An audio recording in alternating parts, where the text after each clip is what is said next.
Welcome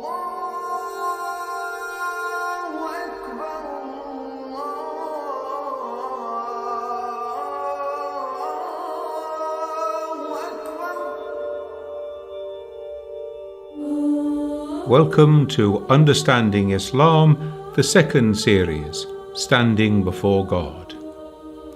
This week we're going to look at the formal prayer in Islam, Salah. We're told that when Prophet Muhammad went on his mysterious night journey, when he was taken from Mecca to Jerusalem and then ascended into the presence of God, one of the things that he was taught on that occasion was that Muslims were to pray 5 times each day, to regularly punctuate the day with prayer 5 times each day.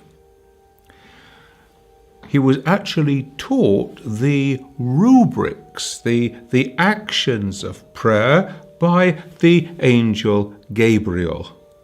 So this becomes the central backbone of prayer in Islam, the Salah. This is universal prayer. It's done in Arabic. It's the same all over the world. So any Muslim could visit any mosque anywhere in the world, and there they would find the prayer being done in the same language and in the same way.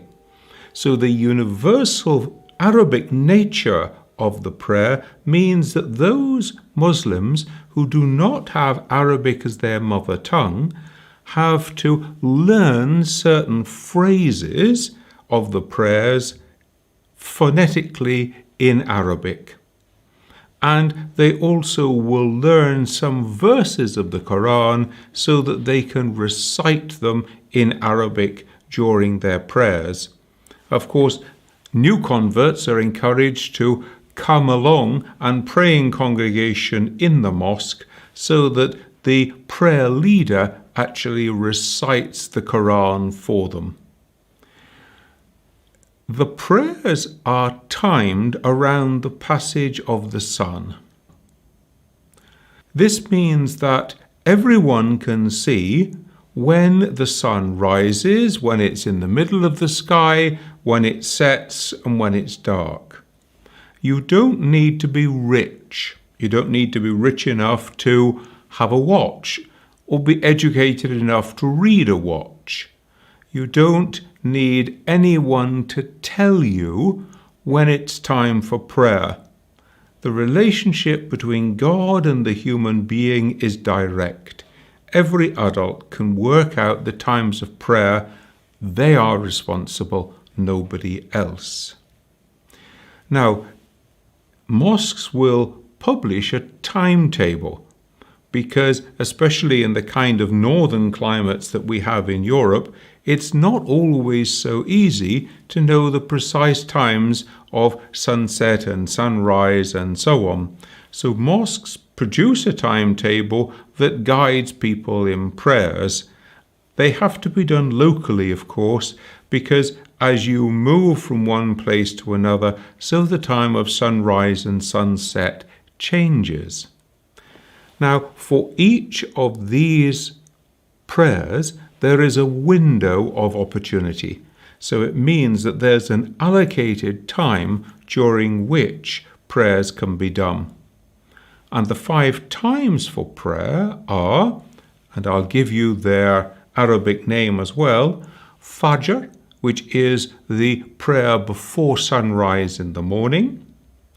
Then Zuhr, which is after the sun has passed the middle of the sky. Asr, in the late afternoon when the shadows lengthen. Maghrib, when the sun has set.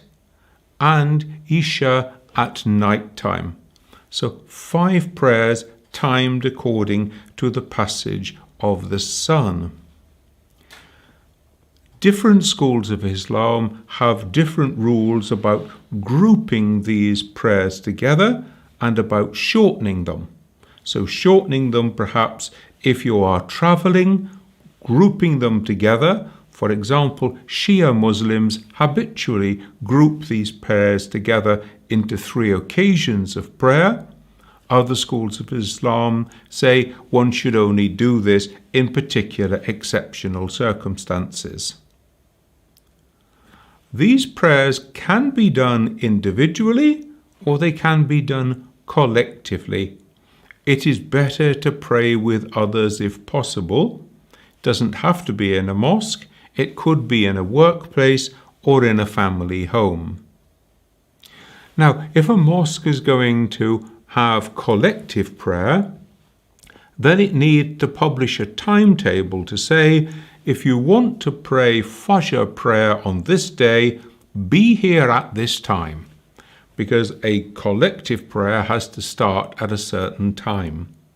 These times for collective prayer are generally at the beginning of that window of opportunity when the prayer is allowable. In order to remind people when it's time for prayer, the traditional way of doing it is to make the call to prayer the Adhaan. This is a call to prayer that was initiated by Prophet Muhammad himself, and it is the prayer that we often hear in Muslim societies, which is very lyrical, which draws people's attention. You can read the actual structure and words of the Adhaan from the article that accompanies this program, but we're just in shortly to say it begins, God is the greatest, God is the greatest. I bear witness that there is no God but God. I bear witness that Muhammad is the prophet of God. Come to prayer, and so on. Now, this reminder serves as a reminder for people even if they do not respond to it. It's there in their consciousness. I should pray. And in that way, it is a call to a higher ideal, to a higher and noble thing in their lives. In Muslim societies, when there are mosques, there are minarets that go alongside them. Minarets are these tall towers that we associate with mosques, from which the Adhaan is made, and it is called by a strong male voice, the muazzin. If you are going to make the Salah, the first thing that you need is a clean place. Clean really in 2 senses. First of all, in the sense of not having an unclean purpose. So one can't make the Salah in a toilet, for example.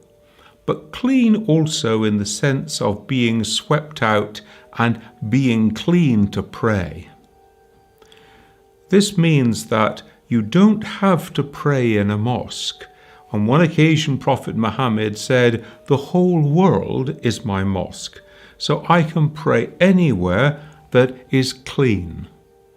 Now, we often associate prayer mats with Muslims at prayer, and this is a way of making an ordinary space, like somebody's office, a clean space where somebody can pray.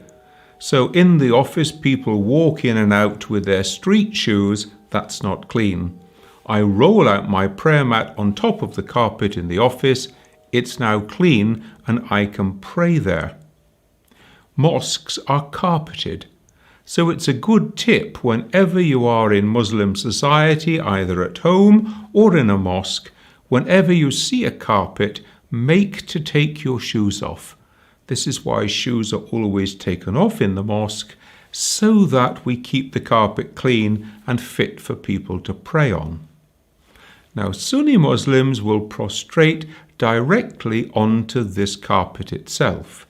But in the Shia tradition, instead, people will prostrate using a turba.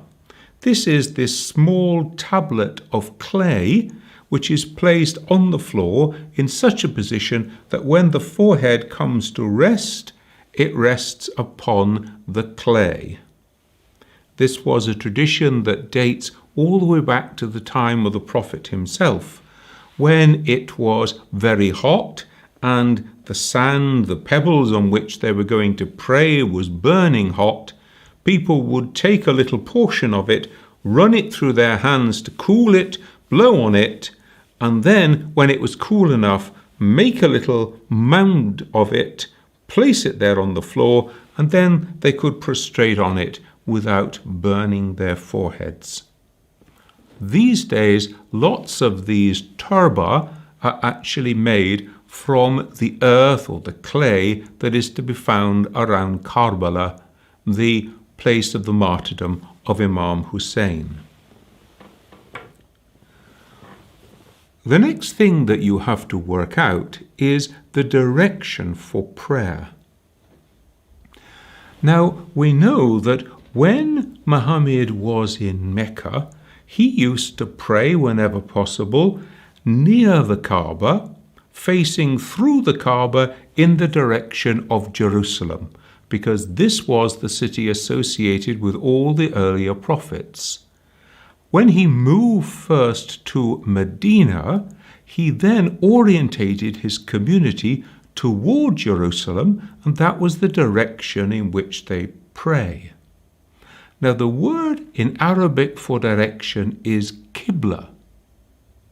And there was an occasion some 16 months into the time when the Muslim community was in Medina, when a verse was revealed that changed the Qibla. This verse told Muhammad that he was to orientate his community toward Mecca from this time onwards, and more precisely toward the Kaaba, this building associated with Abraham and Ishmael on a place associated with Adam and Eve. This was from this time onwards to be the Qibla for Muslims worldwide. Now, if a Muslim wants to find their Qibla, then these kind of Qibla compasses are available. And this one is actually on a keyring, so you could use this when traveling. So one simply takes this Qibla compass and you can work out from it, wherever you are on earth, in which direction is the Qibla. And then you mark it. In a mosque, at home, in the office, you mark it in some way so that you know, I need to face in that direction. Now you can see that by everyone facing toward the Qibla, we have one geographical point of union for all Muslims on earth today. It's like the hub at the center of the wheel, and all the spokes push in and point towards that hub. So it is the earthly focus of prayer. But more than that, because the Qibla is not only the focus of prayer for today, but way back through all the centuries and way on into the future. And so by a Muslim turning toward the Qibla in prayer, they are associating themselves with not only all Muslims alive today, but with all the Muslims of previous generations and all those yet to come. Indeed, we have a tradition that there is also a Qibla in paradise, and that people there will orientate themselves in the same way. So this binds the whole community together. And we're now speaking of this worldwide community as the Muslim Ummah, the worldwide community of Muslims. Whenever Muslims come together to pray, Islam hates chaos. If there are two Muslims, one must lead and one must follow. If there are more than two, one congregation, one leader, everybody follows the prayer leader in the movements. Now, this is true whether one's in a mosque or if one is at home. So one of the particular duties laid upon a Muslim mother is that she should establish the routine of prayer at home. You can imagine that if you're a small child growing up in a Muslim family and you see your mother and your aunties and your older sisters and cousins who are coming together for prayer, you want to be part of it. And so in this way, the prayer routine of Salah is caught and passed on to the next generation. Now we have a clean place, but the next thing we need is a clean body. We need to be ritually clean for prayer. Now it may be that I've been outside working in a dirty place and I actually need to be physically clean as well, so I might need to go and take a shower before I am ready for prayer. But there are two forms of ritual purification in Islam. There's ghusl, which is a complete bath in which one is washed from head to foot, and this is especially necessary, for example, after sexual activity or after a woman's periods. The other form of ritual cleansing is called wudu, and this is the normal washing that people will do before prayers each day. And what one does is that one washes the hands and the forearms, one washes the face, the mouth, the nose, the ears, and one washes the feet. Now you can see that these are the parts of the body that one most usually uses for sin. So as one is preparing for prayer, washing these parts of the body, one is recollecting and thinking, what have I said? What have I done? What have I looked at that I need to bring before God to seek for forgiveness? These are also the parts of the body that I use most for work. So what I'm doing is breaking off from my normal work for a while, and I'm instead going to spend some time with God. Now this state of ritual purity, or wudu, can actually pass from one prayer to the other unless it's been broken, and it's broken by things like sleeping, going to the toilet, being sick, this kind of thing. Now, there are some places around the world where it's not uncommon not to have any water for wudu. God is merciful. God does not want you to use the water that you desperately need to drink in this situation to wash. And instead, there's what we call dry ablutions, when you strike your hands on some clean dust or sand or stone, and then you wipe them on the face and on the hands and forearms. And this again is this ritual preparation for prayer. The final preparation that one needs for prayer is one needs a pure intention, and one should declare this intention, not aloud, but between you and God. This is called niyyah, intention. O God, I intend to pray the obligatory prayer of Fajr of 2 rak'ah. Accept it from me with a pure and humble heart. Each of the times of Salah are made up of cycles of prayer called rak'ah. Once one knows the structure of 1 rak'ah, then one knows the structure of each one of these times of prayer. Certain prayers during the day are obligatory or fard. That means that it's obligatory for every Muslim man and woman over the age of puberty every day to perform these prayers. And there are different numbers of rak'ah in each of these prayers. So the early morning prayer, Fajr, has 2 rak'ah. The middle of the day prayer, Zuhr, has 4. Asr has 4. The sunset prayer, when the sun has set in the evening, is 3 rak'ah. And then the final prayer, Isha, is 4 rak'ah. So if we look at the structure of one rak'ah, then we can just multiply that and we have the structure of Salah.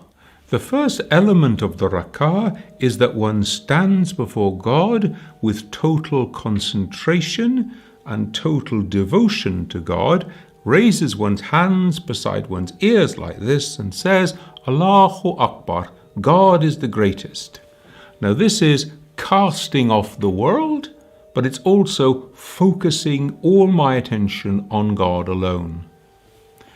This is followed by a period of time in Quran recitation, and people will stand and either recite for themselves or have recited for them by the one who is leading the prayers, verses from the Quran.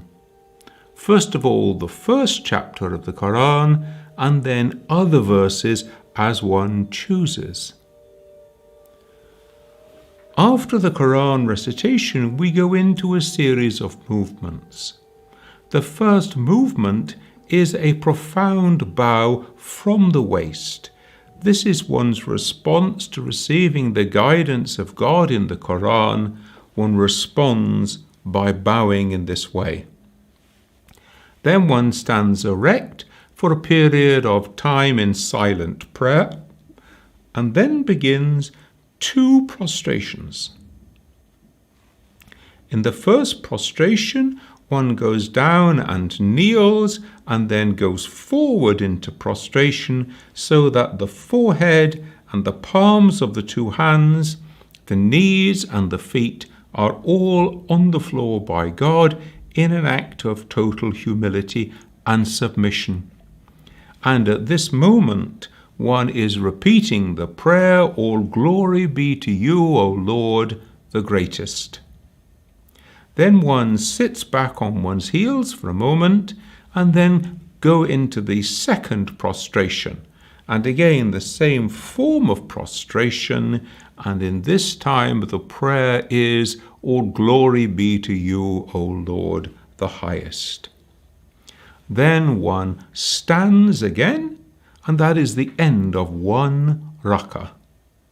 Now each salah is made up of 2, 3 or 4 rak'ah, and at the end of the prescribed number, one then remains sitting back on the heels, and there is a profession of faith, the shahada, a statement of a creed. Then blessings are invoked upon the Prophet Muhammad and upon his family, and upon Prophet Abraham and his family. This is then concluded with the exchange of the greeting of peace, Salam alaikum. This is done in different ways in different communities. It's customary after this for the congregation to sit together in a period of dua, the informal prayers in which the congregation raise their minds to God and express their praise and devotion and ask for his forgiveness and healing. These 5 times of prayer during the day each take between 5 and 10 minutes. So if we want to put them together in the course of the day, we can say that the total period devoting to Salah is perhaps 45 minutes in the course of a day. So not a very long time. And again, God is sensible. God is gracious in this respect. God does not want to burden us with things which would be impossible for us to achieve.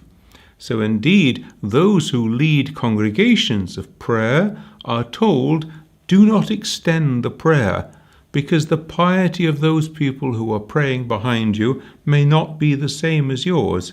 They may have affairs of business to get on with. So prayers should be kept short and fairly snappy, unless the congregation agrees that this prayer should be extended. And in some places around the world, the congregation agrees that as a form of spiritual devotion, they will recite lengthy periods of the Quran at each of their morning prayers, for example. Now we can see that with the movements in prayer, You have to think seriously about what do you do if you can't get down on the floor and prostrate and so on. And the answer is that you are to make the movements to the extent of your physical capacity. So if you can't get down on the floor to prostrate, then you stay sitting in a chair and you move the hands forward and prostrate in that way when it comes to prostration.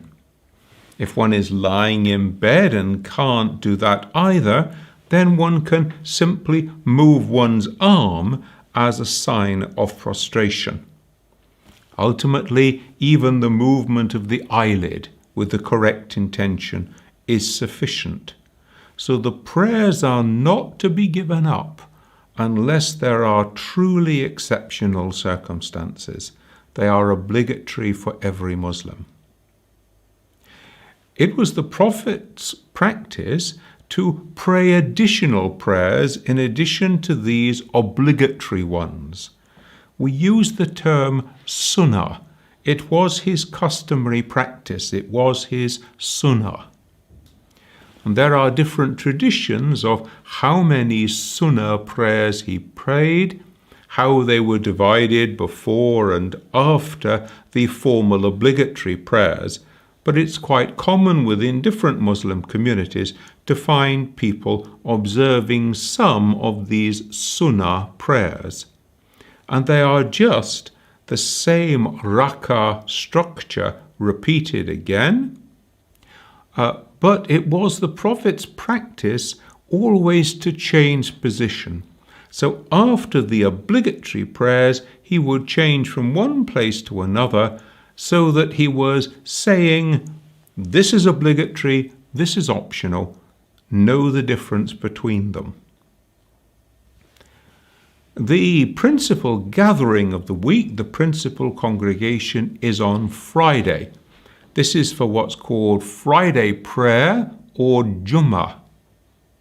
This is in the middle of the day on Friday, and it takes the place, it's at the same time as the normal Suhr prayer.